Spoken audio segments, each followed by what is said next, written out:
j'espère que vous allez bien les frérots. Vestre aussi, bonnet fila, vous êtes bien chez Carbone 23. On se retrouve aujourd'hui pour une toute nouvelle vidéo où on va discuter.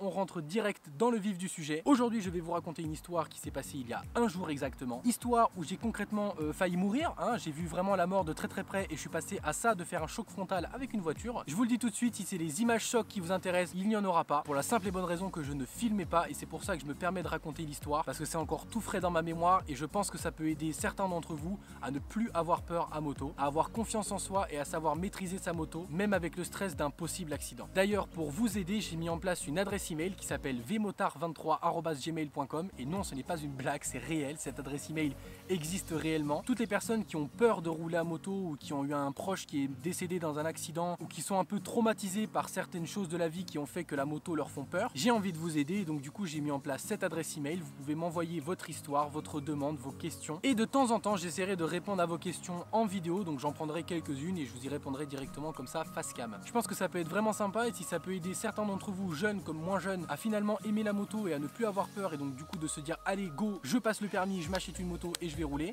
je serai super content parce que c'est le but de ma chaîne. Également, avant de vous raconter ma grande aventure, je voulais quand même vous remercier parce qu'on a dépassé récemment le cap symbolique des 200 000 abonnés, c'est juste gigantesque, donc un immense merci à vous. J'ai pas prévu de vidéo spéciale parce que tout au long de l'année je compte m'améliorer progressivement sur la qualité et le montage de mes vidéos. Par ailleurs, il y a le fameux DJI Ronin S, le stabilisateur de DJI qui arrive chez moi à la maison d'ici 2 ou 3 jours, donc je suis vraiment super content parce que ça va me permettre de faire des vidéos juste folles. Bref, passons à cette magnifique histoire. Je vous prends avec moi, je vous déplace afin de vous mettre ici mes chers petits amis. Est-ce qu'on est cadré? Oui, bon ça le fait, on va faire ça comme ça. Donc, quelle est cette fameuse histoire, Carbone? On veut savoir, s'il te plaît. Attends, je vais quand même juste un tout petit peu remonter, voilà, on est tranquillou bilou. Nickel Michel. Alors, vous êtes bien installés, paquet de popcorn et bouteille de fusti, on est ok, c'est parti pour l'histoire. Où j'ai failli mourir. Et j'ai vraiment pris une voix très très bizarre. Oui, c'est moi, bienvenue. Salut. Donc, il faut savoir que quand je vais au travail, j'ai environ une demi-heure de route le matin, une demi-heure de route le soir, et que je prends toujours la même route. La majorité de mon trajet est limitée à 70 km/h. En général, et je l'avoue, le matin, je ne respecte pas vraiment cette limitation parce que je suis assez pressé. Comme je suis un tocard et que je pars toujours au dernier moment, le retard, toi-même tu sais, la base, on est là. Eh bien, il m'arrive souvent, au lieu de rouler à 70, de rouler à 80 ou 90. Oui, je l'avoue, voilà. Ouh là là, Carbone est un mauvais motard. Fais pas genre, tu fais pas la même chose, donc... je t'ai vu, ok? Fais pas... Tu m'auras pas moi, ok? Je le sais que tu le fais. Bref, tout ça pour vous dire que bizarrement, et je pense que c'est ce qui m'a sauvé au final et c'est pour ça que je ferai d'autant plus attention maintenant, ce matin-là, j'étais en avance. Pour le coup, voilà, le mec part très en avance, c'est-à-dire 5 minutes plus tôt, mais pour moi c'est très en avance. Et du coup je me suis dit bon comme t'es en avance Carbone, roule tranquille, va à ton aise, profite du temps. Donc voilà, hop, la petite musique dans les oreilles, on chill tranquillou pour aller au taf. Donc il faut savoir que la route où ça s'est passé, en gros t'as une voie dans ce sens-là, une voie dans l'autre sens, et entre les deux tu n'as pas de berne centrale. Et c'est très important de retenir ça pour le reste de l'histoire. Il y avait juste en fait une double ligne blanche continue qui va séparer ces deux voies de circulation. Et à la droite de ma voie de circulation, il y a une sorte de petit fossé avant un grand champ. Tu sais, c'est pas le grand ravin dans lequel le bitume il est tombé, tu vois. Là on parle vraiment d'un petit fossé de 2 ou 3 mètres. Mais bon, tu vas te planter dedans, ta moto, voilà, tu la vois plus quoi, toi non plus, on sait pas trop dans quel état tu seras. C'est un peu le principe d'un fossé, c'est qu'il faut pas vraiment de base rentrer dedans, tu vois. Bon, quoi qu'il en soit, moi j'applique ce qu'on m'a dit au permis, c'est-à-dire que je me mets à 3/4 droite de ma voie de circulation. Donc on se met pas au milieu, on se met pas à gauche, on se met légèrement sur la droite de la voie de circulation. Et très honnêtement, je pense que ça m'a bien sauvé ce jour-là, sinon je pense pas que j'aurais eu le temps d'éviter la voiture. Donc Carbone il chill, il a la musique dans ses oreilles, il avance, il roule à 70. Pour une fois qu'il n'est pas à 90 sur cette route-là, il respecte les limitations de vitesse et ça je vous jure que c'est vrai, vraiment j'étais à 70 km/h et j'ai pas honte de dire qu'il y a des jours où je roule à 90 sur cette route-là, mais là, ce jour-là, je roulais vraiment à 70 km/h et vraiment ça m'a sauvé, donc je ferai, comme je le disais, beaucoup plus attention la prochaine fois à respecter de plus en plus les limitations de vitesse parce que si elles sont là, c'est qu'il y a quand même une petite raison. Bon, sauf les 80, ça c'est quand même un truc un peu bidon. Non, oui, on est d'accord, c'est un peu bidon les 80. Mais bref, là n'est pas le sujet. Donc j'avance à 70 km/h et donc il faut savoir que la voie qui va en face est toujours bouchonnée le matin, c'est vraiment à l'arrêt complet, alors que dans mon sens, c'est libre comme l'air. Ou un peu comme les proutes que je fais, tu vois, t'as vraiment beaucoup... il y a vraiment beaucoup d'air, tu vois.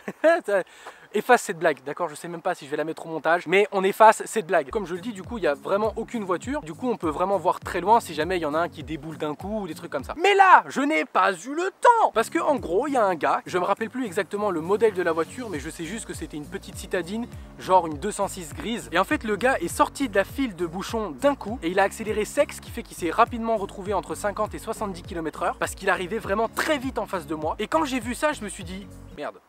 Là c'est chaud. C'est-à-dire que dans ta tête tu te rends compte qu'il va y avoir un problème. Tu te rends compte qu'il va falloir que tu freines ou que tu évites ou que tout simplement tu te le prennes en pleine face quoi. Et là ça m'a fait vraiment stresser parce que je me suis vraiment retrouvé au pire endroit de cette route. Je peux pas m'échapper à gauche parce que du coup il y a la file de bouchons. Je peux pas rester au milieu parce qu'il y a concrètement un fils de...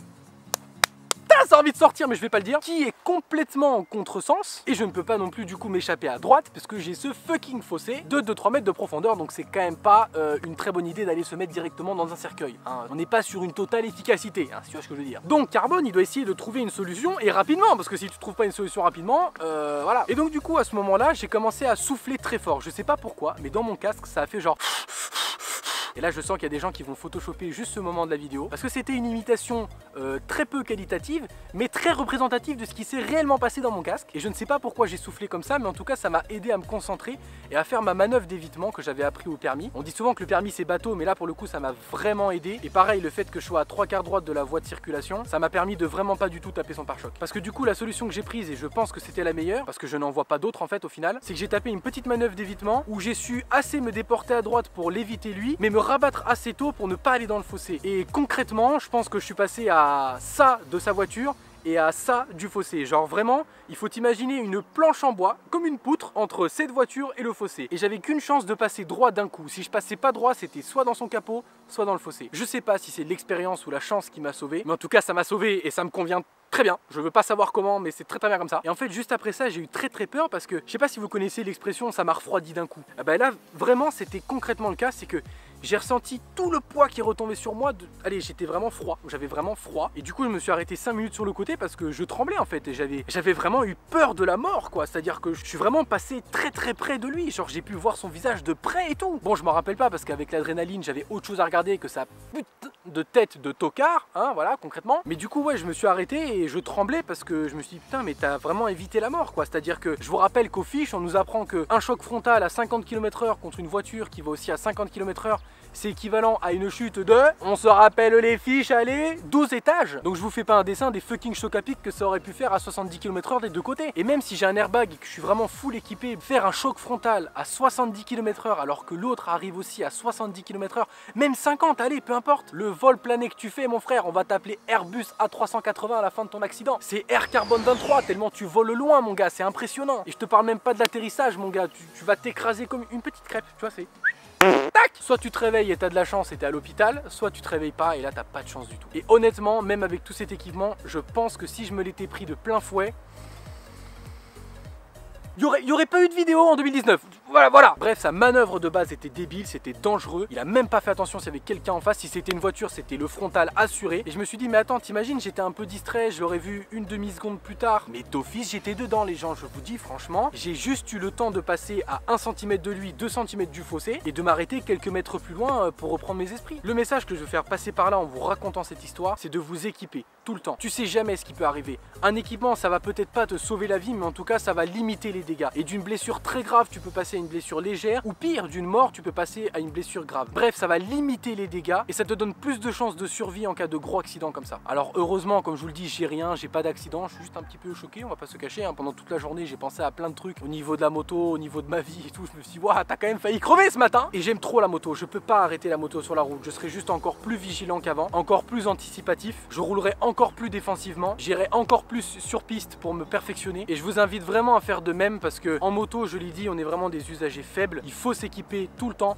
qu'il pleuve, qu'il neige, qu'il vente, qu'il fasse beau, qu'il fasse chaud, qu'il fasse froid. L'équipement, c'est la vie, c'est la seule chose qu'il y a entre toi et le bitume. Et je peux t'assurer que même à 10 km/h, que tu sois en 50 ou en R1, le sol il accroche de la même manière et même à 10 km/h il y a moyen de se râper sévère. Je vous le rappelle les frérots, pour ceux et celles qui ont peur ou ceux qui ont eu un décès d'un proche à cause de la moto et qui du coup sont très refroidis à l'idée de faire de la moto eux aussi, je vous remets cette adresse email, donc vmotard23@gmail.com. Merci de ne m'envoyer que des messages à propos de ce sujet là et pas des Si, FDP, est-ce que tu fais une dédicace. Non, je ne répondrai sûrement pas à ce genre de mail, c'est complètement débile et ça sert à rien de m'en envoyer parce que je les supprimerai de suite. Parce que le but de cette adresse email, c'est vraiment de vous aider, de lever vos peurs par rapport au permis moto ou à la moto en général et de vous faire comprendre que vraiment la moto c'est quelque chose de génial, de passionnel, de drôle mais malheureusement d'aussi dangereux. Mais on peut limiter ce danger de par l'équipement, l'expérience et toujours la remise en question de soi-même à se dire je suis pas encore assez bon, je peux devenir encore meilleur et si je peux en aider certains d'entre vous à travers cette adresse email,